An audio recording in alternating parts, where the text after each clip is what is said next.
Coucou tout le monde, on se retrouve aujourd'hui pour une nouvelle vidéo. Nous sommes au mois de juin, donc au milieu de l'année, et je n'ai pas fait de vidéo en début d'année concernant mes objectifs et mes volontés pour cette année, tout simplement parce que je n'avais pas encore repris ma chaîne YouTube. Donc eh bien je me dis, là ça y est, mi-année, on va faire le bilan de ce début d'année et mes objectifs pour la fin d'année. Comme ça, en fin d'année, fin décembre, début janvier, et ben, on fera le point sur ce que j'aurai réussi ou non. Alors, ce n'est pas réellement des objectifs en tant que tels, en mode faire ceci ou cela, mais des projets de vie et là où est-ce que j'aimerais aller. Donc, eh bien, c'est parti, j'ai fait plusieurs catégories. En premier, on va mettre dans la catégorie perso.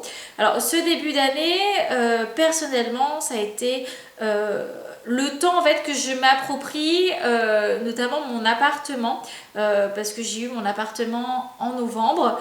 Donc voilà, le novembre du coup 2024. Donc voilà, là, ce début d'année 2025, c'est le temps que je m'approprie réellement mon chez moi. Que je me refasse une petite routine, des habitudes et que je me sente tout simplement bien chez moi et que ça devienne mon chez moi et plus du coup ma chambre chez ma mère. Là, l'objectif pour les prochains, c'est plus sympa à dire, les prochains 6 mois à venir, ce sera de continuer sur cette lancée-là et j'aimerais notamment prendre plus soin de moi, que ça passe par exemple par de la skincare, par m'écouter si il y a des jours j'ai la flemme, je ne peux pas être productive tous les jours, qu'il faut que j'arrive à m'écouter là-dessus. Si un jour je rentre après le travail et que j'ai juste envie de regarder la télé toute la soirée, c'est ok. Si c'est pas tous les soirs et qu'il y a des soirs où je suis un peu productive, où je fais des choses, c'est ok. Pas de problème. On peut pas être au top tout le temps. Donc voilà, plus m'écouter et prendre soin de moi davantage. Niveau pro, ce début d'année a été un petit peu en dents de scie. Entre le j'adore ce que je fais et j'en ai marre, je vais partir. Vraiment assez compliqué là-dessus. Là, à l'heure actuelle, je n'ai qu'une envie, c'est de changer de service et notamment de retourner là où est-ce que j'étais de base. Pour la faire courte, ça sonne mieux. Je suis arrivée dans mon boulot en mars 2024 pour faire un remplacement de congé maternité dans un service. Donc je devais faire 4 mois. Au final, j'y suis restée de mars à septembre. Et à la fin du congé maternité, du coup la personne est revenue. Ils ont réussi à me trouver un autre poste dans un autre service. Donc très contente de rester là. Mais le service en lui-même, c'est les missions qui me sont données que j'aime pas trop. Et j'ai tellement aimé en fait mon premier service, que ce soit mes collègues, que ce soit le travail en lui-même, que ce soit l'ambiance, que en fait je n'ai qu'une hâte, c'est d'y retourner. Surtout que la fameuse personne que j'ai remplacée en congé maternité, son poste est à prendre. Donc j'ai dit prenez-moi. C'est pas encore fait à l'heure où je vous parle. C'est en bonne voie. Mais c'est pas encore fait, ce n'est pas encore acté. Ce qui fait que là, je ne vis que dans l'espoir de retourner dans ce service-là. Et j'ai peur que si jamais on ne me donne pas ce poste-là, que la descente soit un peu brutale. Pour l'instant, j'y pense pas. Mais voilà, du coup, l'objectif pour les prochains 6 mois, c'est de terminer. Donc là, je pense que j'en ai encore pour 2 mois. Même si j'ai le poste, on me dit que j'ai le poste, je vais rester, je pense, jusqu'à fin août, début septembre, pour terminer réellement les missions que je suis en train de faire à l'heure actuelle. les projets, tout ça. Et pour basculer en septembre sur retourner dans l'autre service. Ça serait l'idéal. Et puis du coup, bah, pour le reste, continuer à m'épanouir dans mon boulot. Et voilà, en fait, tout simplement. Ensuite, niveau financier, je n'ai pas encore réellement parlé de finances sur cette chaîne. Ah, il me semble que si, avant que je l'abandonne lâchement pendant 2-3 ans, j'en avais parlé un petit peu.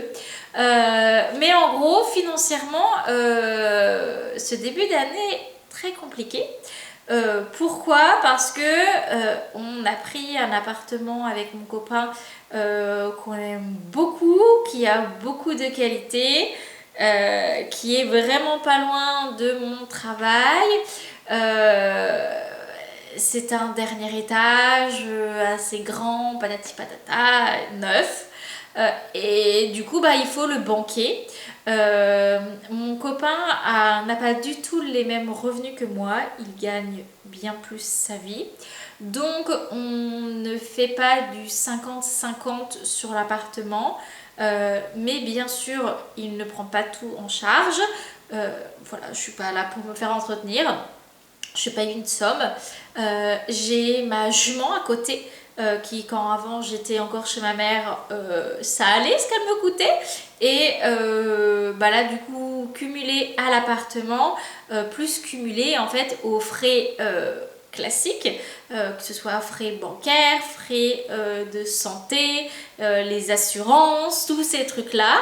Bah, il reste plus grand chose par la suite. Du coup,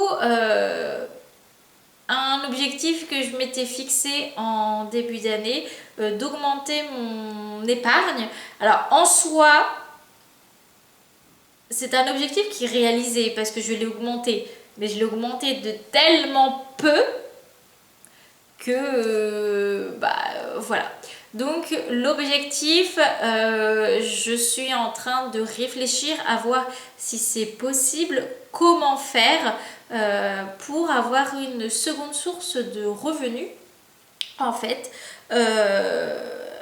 pour avoir un peu d'argent à mettre de côté pour le plaisir, avoir un peu d'argent en plus pour pouvoir souffler, en profiter au quotidien sans être à compter chaque sou, et aussi pour placer, pour pouvoir partir en vacances, racheter une voiture si j'en ai besoin ou je ne sais quoi.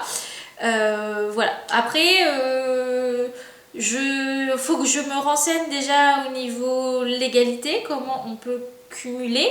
Après, je ne recherche pas vraiment un second emploi, je verrai plutôt des petits trucs à faire par-ci par-là, un peu comme du babysitting, faire de la garde d'animaux ou de la promenade d'animaux. Je vois un peu ce genre-là. Après, c'est encore un peu dans ma tête, hein. J'ai pas encore réellement recherché, regardé si c'était faisable, toutes ces choses-là. Mais c'est vrai que je me penche un petit peu dessus.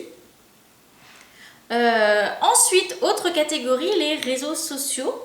Déjà, de janvier à juin, qu'est-ce qu'il y a de marquant? J'ai repris la chaîne YouTube. Je l'ai repris au mois d'avril ou au mois de mars. Non, je crois que c'est au mois d'avril si je ne me trompe pas. J'ai pas été ultra régulière dessus, je m'en excuse. J'ai eu pas mal de périodes un peu compliquées personnellement, enfin pas compliquées mais chargées c'est le mot, où je galérais à avoir du temps pour filmer les vidéos, pour faire le montage. Des fois, je mettais 2 semaines à filmer la vidéo et ensuite je mettais 3 semaines à la monter, donc un peu compliqué. Et ça c'est aussi parce que j'ai mis cette chaîne en second plan par rapport à mon autre chaîne équestre où j'ai plus d'abonnés, où j'ai plus de vues, plus d'attentes. Donc voilà. Mais là normalement je suis lancée. Pour vous faire au minimum une vidéo par semaine, je vais avoir des vacances cet été, de mi-juillet à mi-août. J'espère bien pouvoir prendre de l'avance sur YouTube pour au minimum vous faire une vidéo par semaine et si possible 2 dès la rentrée, j'aimerais beaucoup. À voir ce qui est possible et par rapport à l'avance que j'ai pris et le rythme, c'est un rythme qu'il faut que je prenne en conciliant du coup les 2 chaînes YouTube. Les objectifs du coup pour maintenant de juin à décembre, donc comme dit, faire une vidéo de façon plus régulière toutes les semaines, plus pourquoi pas passer à 2 fois par semaine. J'aimerais, gros objectif, monétiser cette chaîne YouTube qui pourrait en fait peut-être me solutionner, c'est dur à dire, ma recherche de deuxième source de revenus parce que ma première chaîne est monétisée mais c'est pas des revenus, déjà ce n'est pas tous les mois, ce n'est pas régulier et ce n'est pas des sommes suffisantes. Je crache pas sur la soupe, hein, vraiment pas, hein. C'est déjà énorme de ne gagner ne serait-ce qu'1 euro, mais voilà, c'est pas ce qui va me permettre d'aller en vacances. Donc voilà, si clairement le temps que je passe à filmer, à monter, à réfléchir, à écrire mes vidéos pourrait me permettre de gagner, je sais pas, ne serait-ce qu'une centaine d'euros par mois, ce serait déjà un truc de fou. Donc voilà, l'objectif là jusqu'en décembre, ce serait de monétiser cette chaîne YouTube là. Et j'aimerais bien aussi me remettre sérieusement à TikTok. Voilà, c'est une plateforme que j'ai un petit peu de mal notamment à être régulière dessus, mais il faudrait que je m'y remette parce qu'elle est assez cool et je pense que cet été il y aura pas mal de monde sur la plateforme et ça peut fonctionner. Alors niveau sportif, j'avais pour objectif de me remettre réellement au sport hors équitation, hein, j'entends, pour ce début d'année. Alors ouais, je m'y suis remis, pas de façon ultra assidu, ultra sérieux. Du coup en fait ça va être l'objectif restant pour cette fin d'année de me mettre un peu plus, après de varier si j'aime bien faire un peu de renforcement musculaire ou de cardio. Si c'est un moment où j'ai pas envie, ou c'est un petit peu, et par exemple à la plage, je vais faire du pilates, quelque chose qui va être plus posé mais qui permet tout autant de travailler le corps. Voilà, il faut que j'arrive à me motiver, à me mettre ça dans ma routine et d'y aller en fait, il faut faire, il faut travailler le corps. Voilà, ça serait mon petit objectif. Et du coup, l'objectif général, global pour ces 6 prochains mois, ce serait d'essayer de tout combiner, que ce soit le perso, le pro, les réseaux sociaux, l'argent. En gros que je ne sois pas, et ça c'est mon plus gros défaut, à mettre en priorité un point.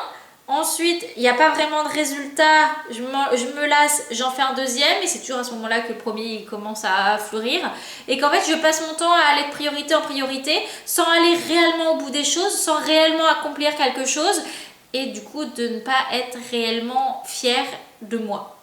Donc l'objectif, ça va pas être de mettre des priorités sur tout, mais d'essayer de caler, de jauger un peu tout pour que j'arrive à maintenir tout à flot et que du coup je sois contente de moi. C'est quand même, ça serait quand même le plus gros objectif d'être contente de moi en fait, d'être contente de ce que je fais au quotidien, de la version que je suis pour 2025. Ça serait l'objectif et je pense qu'on va finir sur ces petites paroles là. N'hésitez pas à faire le petit bilan de votre demi-année dans les commentaires, qu'on puisse en discuter. On se retrouve une prochaine fois dans une prochaine vidéo. Bye bye.